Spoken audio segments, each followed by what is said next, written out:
most devastating of them all was the incident on Lekki toll gate in Lagos State, where soldiers fired at and killed a number of peaceful protesters. In other major cities, including Abuja, the Nigerian capital, killings were also reported as NSAS protesters continued their demand for an end to police brutality. We shall be engaging these issues on our discussion segment today. My guest is Dr. Okey Anueyiagu, a political scientist based in the United States. He recently published a book titled Biafra, the Horrors of War, the Story of a Child Soldier. The book chronicles the events that led to Nigeria's civil war, the war itself, which the author fought as a child soldier. Dr. Anueyiagu also dwelt on the nature of the Nigerian Federation and how the country can become a truly united and prosperous nation. Please do join us as we get down to the many issues before us. Here we are as a people with one heart for one cause. We're determined to rebuild and restore.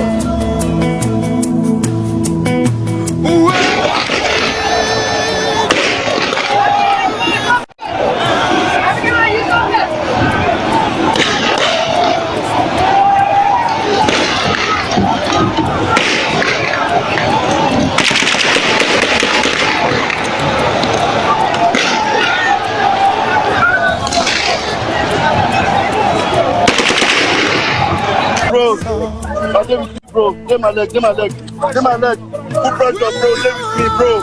Bro, stay with me, I beg. No go anywhere, I beg. When I put pressure for that wound, I beg. Put pressure, I beg. I beg. You not die to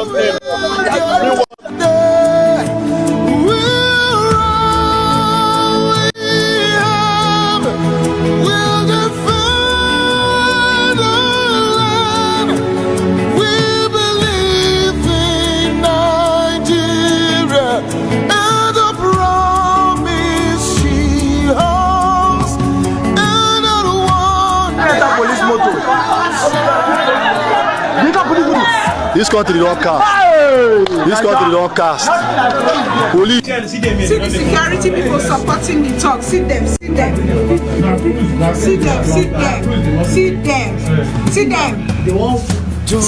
talk. They go listen to talk. Story time motor.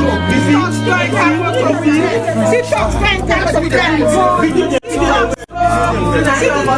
See the security people.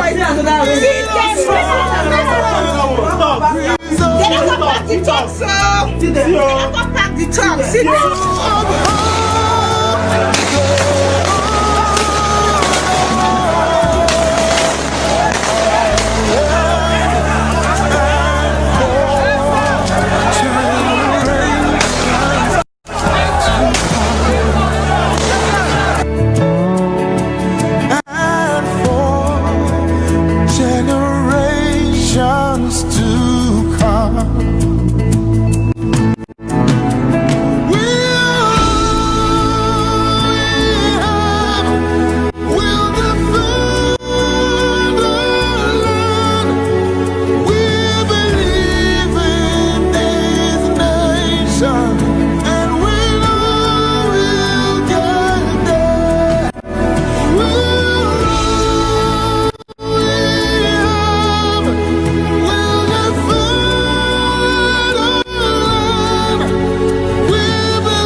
my colleagues in the House of Representatives, I will visit over the next week some of the families of those who have lost loved ones to police brutality.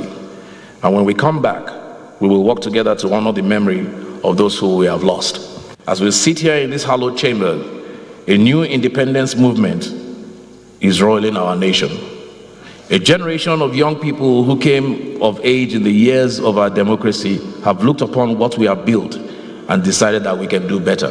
We must take responsibility of protecting, providing succor, and guiding our youth. We therefore must address the issues. Most of the requests they have made, they are constitutional issues. They are not issues that Mr. President can, by fiat, take a decision on. A number of properties have been burnt. A number of people have been killed, and no responsible government will allow lawlessness to take place when it is in power.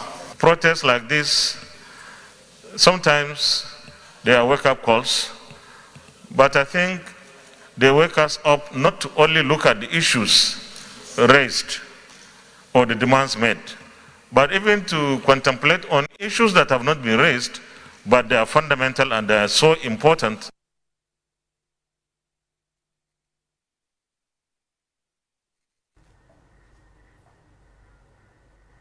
And so the Nigerian Senate ended with a call on Nigerian President Muhammad Buhari to address the nation. Perhaps it could serve as the soothing balm to the very many problems and challenges confronting the nation.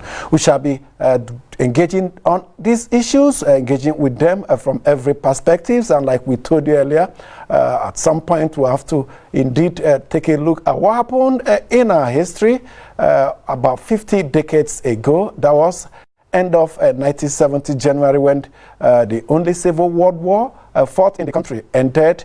And my guest, Dr. Okey Anueyiagu, will be weighing in on the current issues as well as the content of a book he just published, Biafra, the Horrors of War, the Story of a Child Soldier. Thank you so much for joining us, Dr.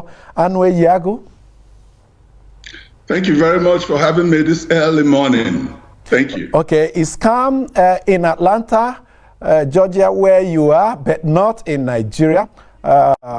Scores killed just on a day as NSAS protesters continue to demand that government meet most of their demands. How will you react to that? I mean, it's incredible the kind of turmoil that we're seeing from here. By the way, I live in Lagos. I'm just visiting America. It's unbelievable that these things are happening in Nigeria. The whole world is going agog with the happenings in Nigeria. I feel so embittered. I feel so depressed. Everyone is just so worried about what's going on in our homeland. Is innocent citizens in their prime cut down? By the way, some policemen also lost their lives. So it's on time in the 21st century.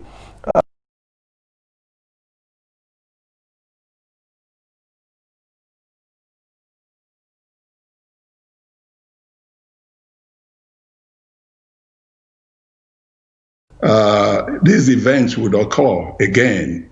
In my book,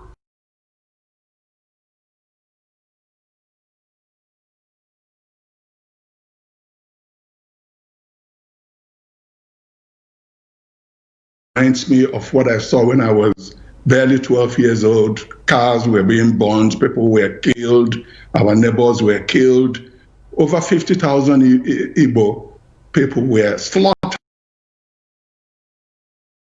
Things are happening, and I predicted that. Yes.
to the 1963 Constitution, where we had defined ways of living together, until the military came into our politics and introduced the 1979 and 1999 constitutions that distorted our ways of life, our political system. We never had all these problems. And your prescriptions, the recommendations and conclusions you reached in your book are meant to prevent the kind of carnage we are seeing now, the kind of carnage you experienced even as a child? Definitely. As difficult as my prescriptions were, we haven't done anything to follow some of the prescriptions that I wrote about in the book. For instance, where do you start? There were just so many things that we have failed to do as a country. And I believe that that's why we're having the problems we're having today. It's just so unfortunate. Now, let's go into your mind then as a child. You experienced a pogrom. You were part of a violent conflict, the zenith of it all, a war. I think as a 12 or a 13-year-old, today on our streets, young people, those between the ages of 18 and 35, are on the streets engaging in their own struggle. What was your mindset? What was on your mind at that period? And you can extrapolate to present day and imagine what will be on the mind of the young people on the streets. Well, I sympathize with our young people on the streets. When you're a child, you do not see the dangers of life. You fall into it without even realizing what was going on. But today, I can comfortably tell you that the kids of today are not like we were in our days. They are more experienced, they are more vocal, they are more courageous than we were when we were young, and they're not going to lay back and take the nonsense that we took when in the 60s and 70s. Well, quite interesting. The times are different. You have the social media now, which was absent then. Perhaps that has been the energizing factor for the young people. I'm sure it is. And to be honest with you, I think the deprivation of the teaching of history in our schools is part of the problem that we're experiencing today. Because if you spent years, like I did in the trenches, fighting an unjust war, you would realize that in war, nobody wins. And there's nothing beneficial to any party, any part, any section that engages in killings and deprivation of decent living for people. And, I was reading a James Baldwin book, the American icon, where he says that history is not the past, it is the present. We must carry our history with us. We are our own history. And can you imagine that we don't teach history in our schools? How do you expect these youngsters to know about our past, about our treacherous past? Well, that has been reversed. There's a new policy reversal that now says that history could be taught and learned in schools. After 50 years, they just wanted to bury the history of that war, thinking that people would grow up and feel sad about the war. You cannot bury history. History must always rear its head up. How important? Because in your book, I met a point where you raised the point that there is no official Nigerian government history or chronicle of the events that led to the war itself and post-World War issues. Now, how important will it be in ensuring a proper foreclosure, healing of the avoid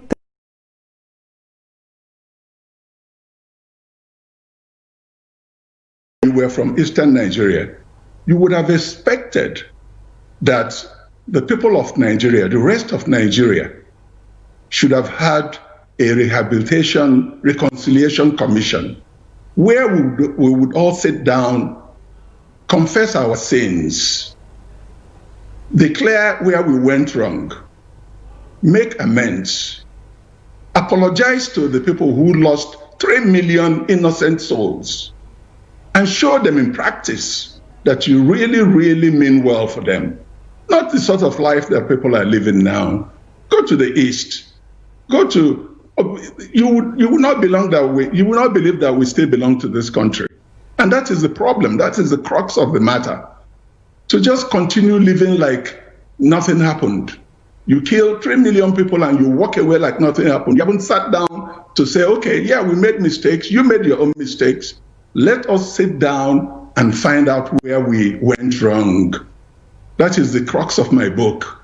I didn't write the book to vilify anyone. I wrote this book to put history in perspective, to talk about our treacherous past and reconciliation of our present times. Now, just opposed with Rwanda, a country that also faced a genocide, about 2 million people died within a limited number of time.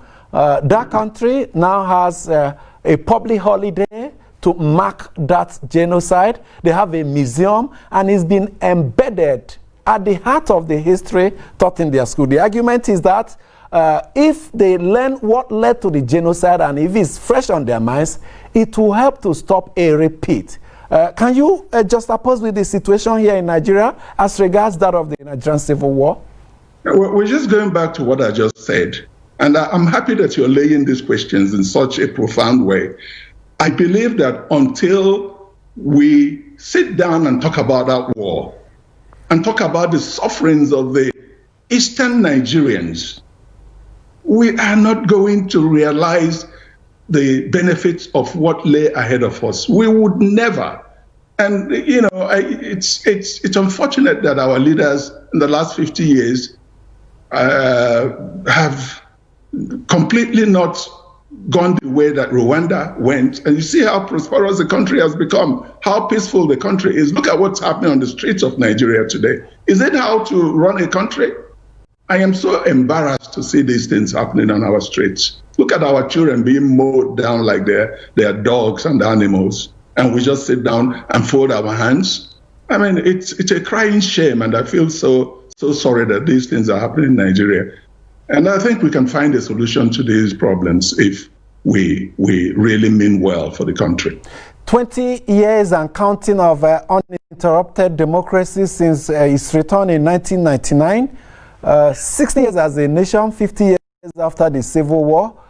Is it that we have not learned the democratic principles, we have not imbibed them in such a way that government reacts negatively to street protests that are legitimate and backed by the Constitution? Yeah, I think so. Do we have a constitution in Nigeria? I mean, look at, we profess that we have a federation, but it's not a federation. How can a federation be exclusively a solid federating unit within the federation? Our constitution is barren. I think we should go back.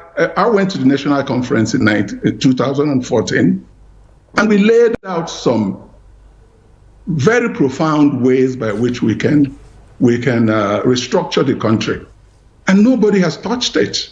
It's like it was put in the dustbin. That's where we need to start. We need to start discussing very, very pertinent issues that are affecting our country negatively today. Very pertinent issues. There was a national conference in 2014, and let me also take you back to the 1963 Constitution. You're not the only one pushing that forward as the Constitution to resort to. The Southwest have said we must revert to that Constitution, but a lot of people have said this was a Constitution we practiced and operated several decades ago. A lot of water have passed under the bridge. Then we had a 3-region, then 4-region structure. Today, the component states are 36. That is unworkable. How will you react to that? I mean, I think we can tweak on the 1963 Constitution. For instance, if you go to the fiscal federalism in the Constitution, 1963 Constitution, in which it stated very clearly that all the regions in the federation should be responsible for the development and progress of issues relating to the to the region. And then they can take small amount of resources they get from the region to the federation. That is something that I think we should go back to make sure that derivation becomes an intricate part of our constitution. People would become more relaxed and know that, yes, I am working hard to benefit my people directly. There are certain elements in the constitution that we can change to take care of our present situations. And this could be done. And we did it at the 2014 National Conference. And you were part of that conference? I was part of the Southeast delegation. As a matter of fact, I led the secretariat that prepared all the Igbo positions to the conference, and it was quite exhaustive. So your proposal now is 1963 Constitution, make it to fall to terms with reality of present times, tweak it, add, remove, to bring it up to date. That's the argument here.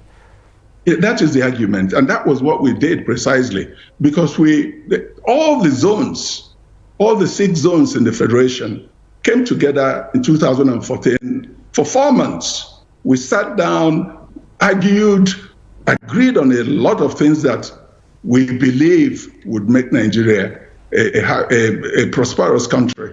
And we put these arguments together and presented it to President Jonathan. Whatever they did with that document is something for the politicians to tell the country.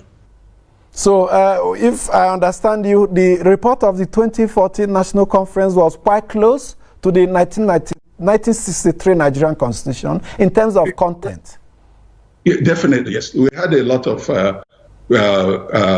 elements that we took from that and mixed it with the present situations in Nigeria. For instance, when we talked about policing, which is one of the problems that we're encountering in Nigeria now, the conference decided that we should have a 2-tier police system whereby there would be a national police, just like the FBI in America, and there would be a zonal police system controlled by the states as the federating units under the new constitution that we planned, whereby you draw your police personnel from citizens from that zone. I said it the other day when I was interviewed on your program that it's inconceivable that you would go to Sokoto and draw a police officer from there, a policeman, from a woman from there, and send the police person to Oka, where I am from, to police the activities of the people there. Policeman doesn't understand the language, the culture. How do you expect that person to function properly? This was what we recommended in that conference to government, and nothing was done about it. That is why you have police people all over the country killing people indiscriminately because they do not understand the culture of the people they live in with. And this is something that we must is the word, go back and look at so that we can fix our country. Okay, we'll go on a break. When we come back, we stay with the issues. Please stay with us. Nigeria is at a boiling point as protests against police brutality engulfs major cities. Young Nigerians are calling for a better deal in their country, a right to life and decent living. They are united by a collective sense of nationalism, propelled by the desire for good governance, human rights and justice. The protests have continued unabated, the protesters unwavering in their demands. AIT brings you exclusive reports from the protest grounds with live feeds and interviews laced with expert analysis of the issues and policy options for the government. Join us as we gauge the mood of the nation, live on Africa Independent Television and live streaming on AIT.live and on all our social media platforms.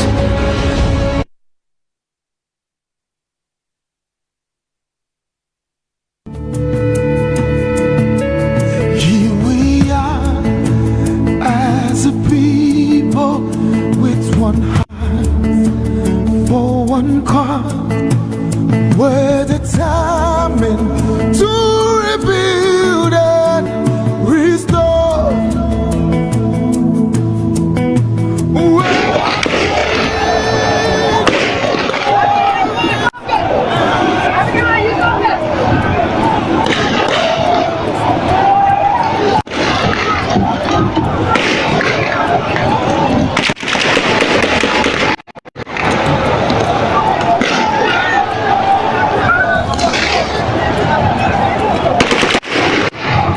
bro. I dey with you, bro. Get my leg. Get my leg. Get my leg. Put pressure, bro. Stay with me, bro. Bro, dey. Bro, stay with me, I beg. I beg. No go anywhere, I beg. I beg. I beg. When I put pressure for that wound, I beg. Put pressure, I beg. I beg. You not die to something. You want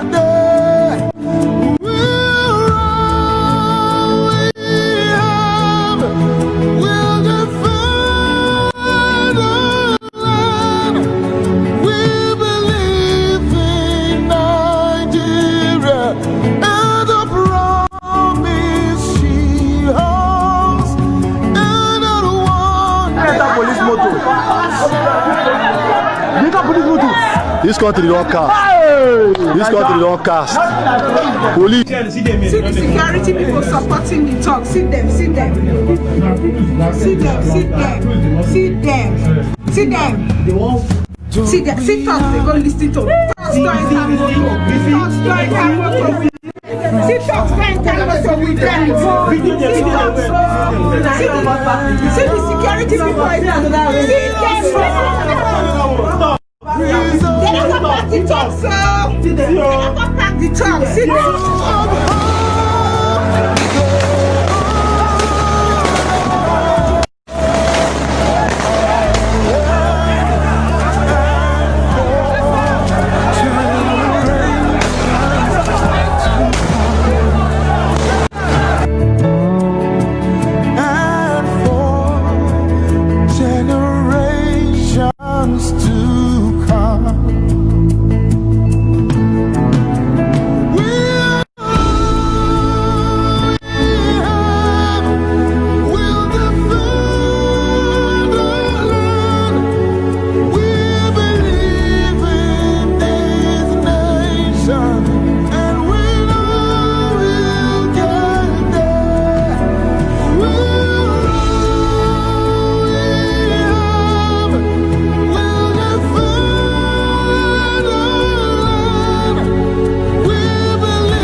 For staying with us, we are taking a look at the state of the nation as protests the killings, and of course the book that is recently published, Biafra, the Horrors of War, the story of a child soldier, by Dr.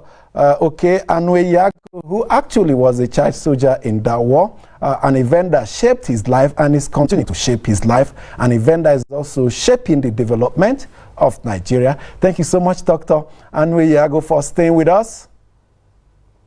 Thank you. Just looking through all that, viewing the pictures that you've just shown on your channel is just so disheartening. So, oh my goodness, it is crazy. I can't believe that this is our country.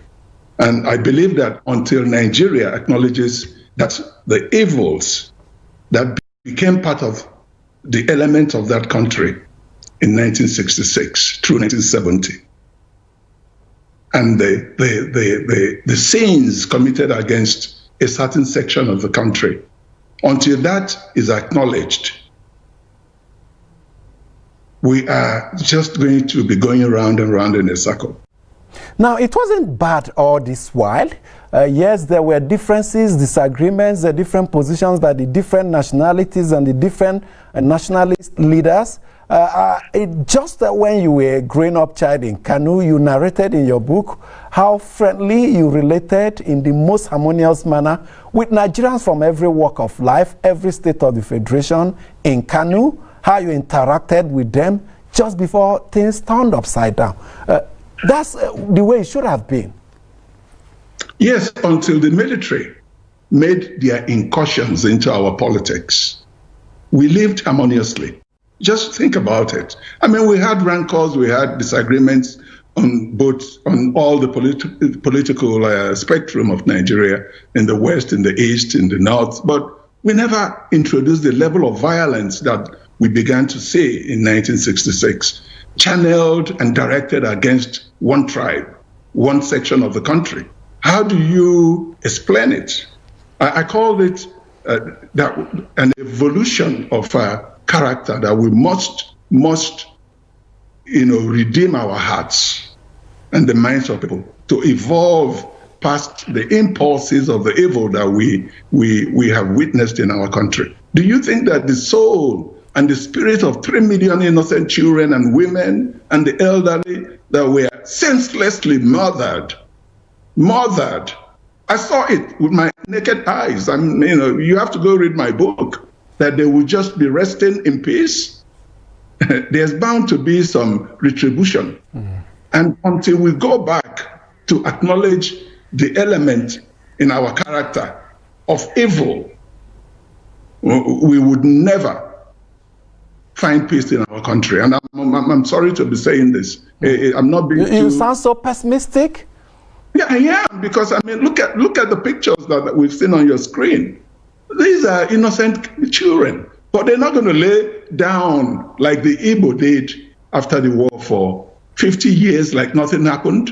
And if you read my book properly, you will see that I was redemptive, I was reconciliatory, and by saying that the Igbo are very forgiving people. Is it because of our religion? Is it because we are docile? Or is it because we are stupid? I don't think so. It's just because we love to interact with our neighbors. We love to go out and prosper. We're not troublemakers. Why would you kill 3 million people and go about like nothing happened? Listen, I have friends from all the tribes of the world, and I keep telling them, confess your sins. Let us sit down and talk. Let us sit down and bare our minds so that we can live peacefully. Look at what's going on the streets. This is just the beginning. I predicted this in my book, and nobody cared.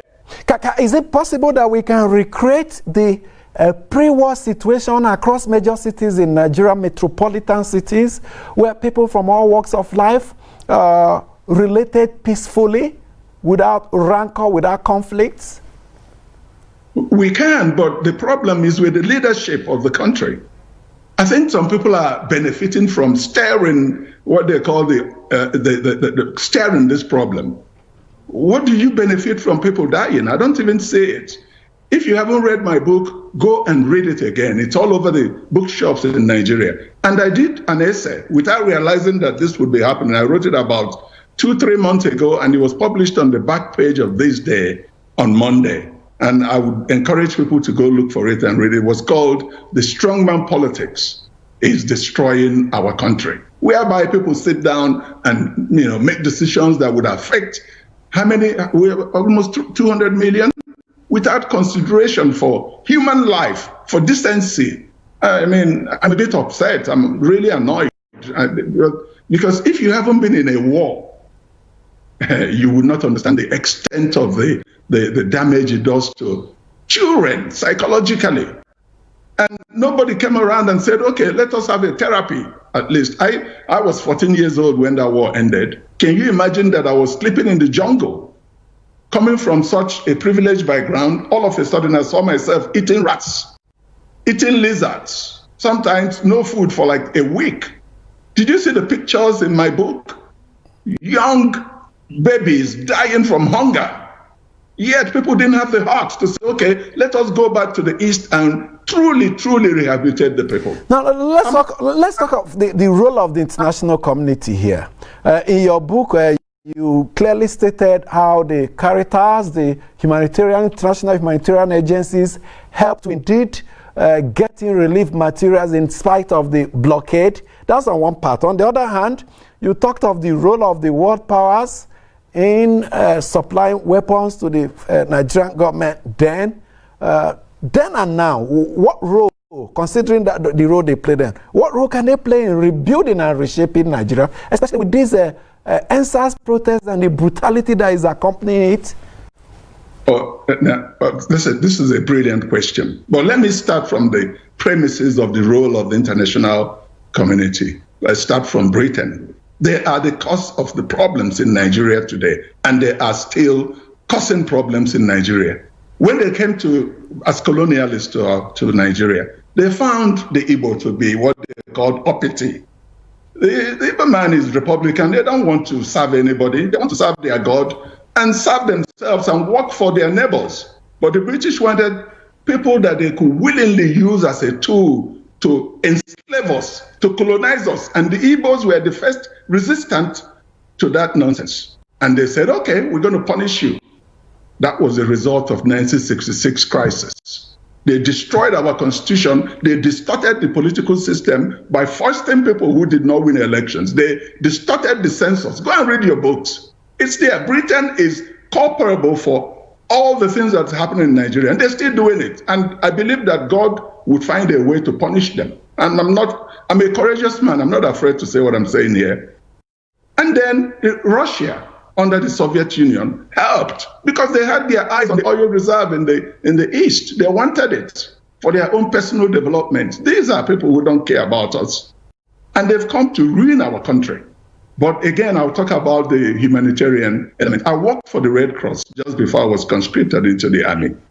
The Red Cross, people were risking their lives. Go back and read this book again. You would see the effort that the Red Cross, the World Council of Churches, Caritas.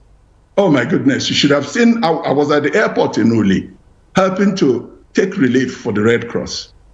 Courageous people. Courageous people. They helped us. But Nigeria blocked all the avenues by which we can get food. They were bombing churches. They were bombing marketplaces. They were bombing civilian homes. It's in my book. The pictures are there. The history is there. I didn't concoct this story. And I made sure that I did not vilify anybody personally in this book. I told the story of this war like I saw it as a child.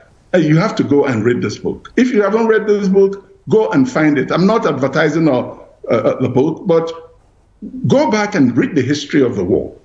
The history of the war would show you the roles that the foreign countries played. Some countries supported Biafra, Zambia, Ivory Coast, these small countries that didn't even have a single plane in their arsenal. So they supported us, and I believe it was a moral support.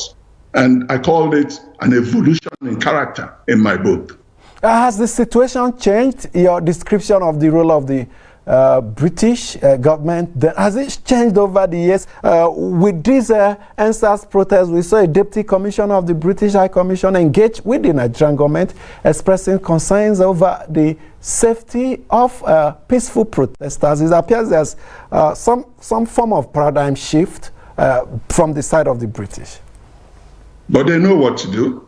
To just go in the press and talk about, oh, this is wrong and this is not wrong. They know what to do.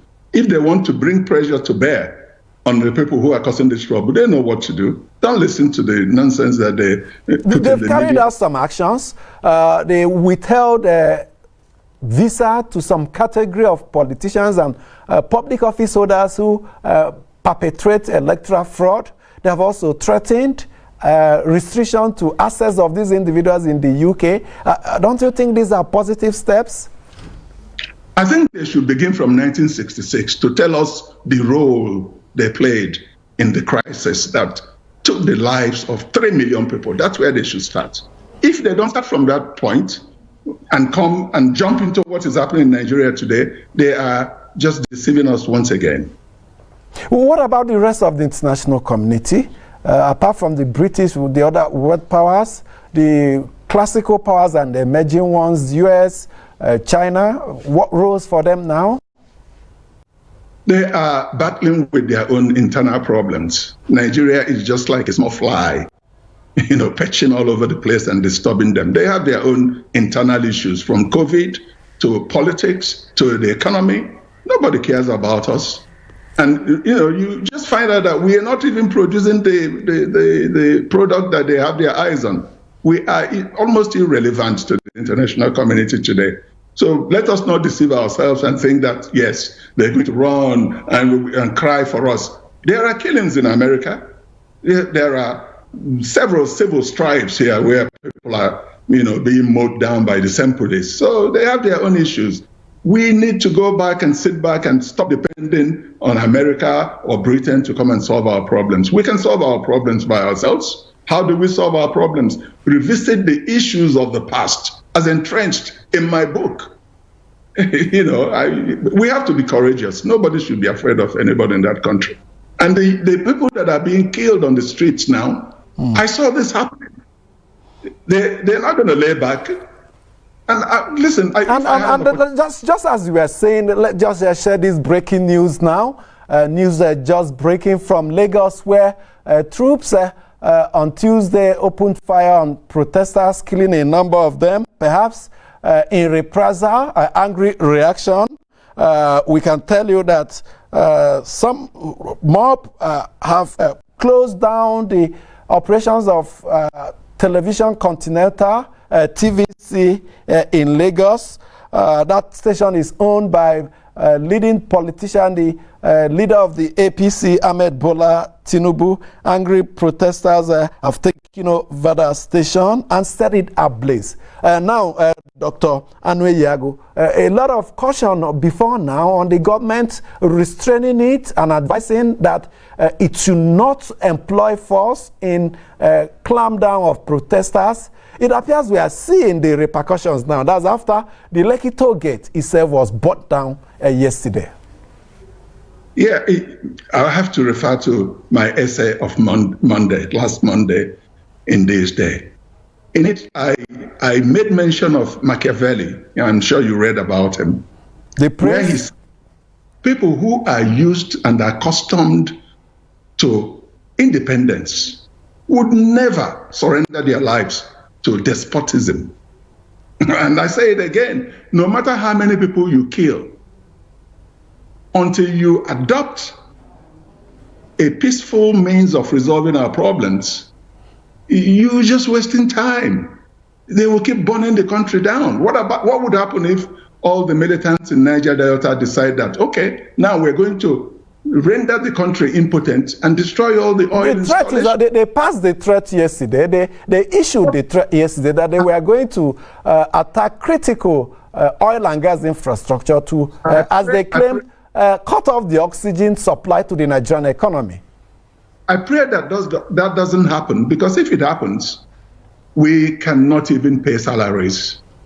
Can you imagine where you have no income into the federation account and you can't pay salaries? That would be an upheaval of the century. People are going to go up. If you're hungry, you can't just sit down and sleep. You go out to look for food.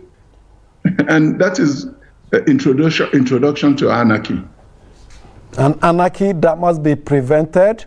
And we'll go back to it again. It appears your conclusion is that the 2014 National Conference may be the magic wand.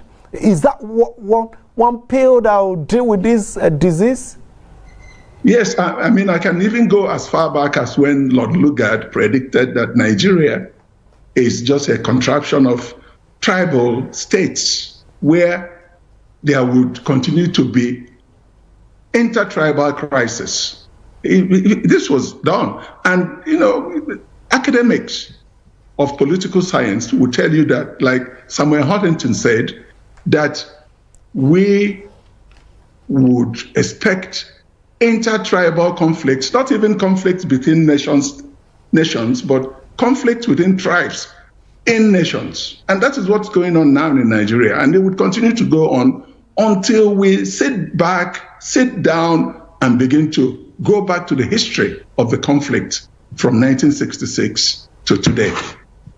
Okay, as we now conclude to leave the studio, do you share some optimism? Yeah, you expressed some pessimism about the current state of affairs in Nigeria, but are you not seeing some silver lining, some hope in the horizon, some light at the end of the tunnel that we may overcome all these challenges? It's difficult to say that I see light at the end of the tunnel. It is difficult, but let me tell you what I see. I see a situation where until we realize the sins of the past, sins, I call it evil of the past, and go back to the table and say, okay, people from Eastern Nigeria, come and sit down and let us confess our sins to you. I'm not speaking because I'm Igbo. I'm speaking because I'm a true Nigerian. And I think that we can only find peace in sitting down to discuss the past. If we do not discuss the past, there would be no present for us. And time is of no essence. It's of essence here. Time is not on our side. Well, time is not on our side, but it's never too late to explore the peaceful coexistence of our peoples. Okay, it appears the situation in Lagos is degenerating from bad to worse. We are getting reports. We hope to confirm it very soon of additional additional burning of critical infrastructure going on in Lagos. To confirm you, when we confirm it, of course, we'll share it with you. But it's time to go now, but not before saying a big thank you to Dr. Okey Anueyiagu.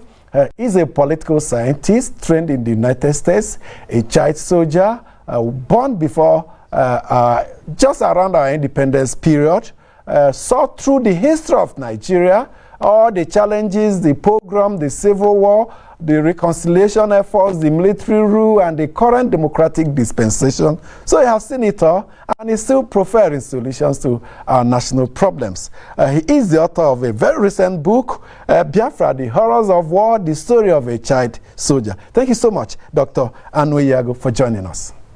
Thank you. I was trained out in Soka before I went to America. Thank you. Okay. We share alma mater then. Okay. Glad to hear that. That's it for today. Focus Nigeria returns on Thursday with another edition. My name is Amechi Anafwe. Have a good time.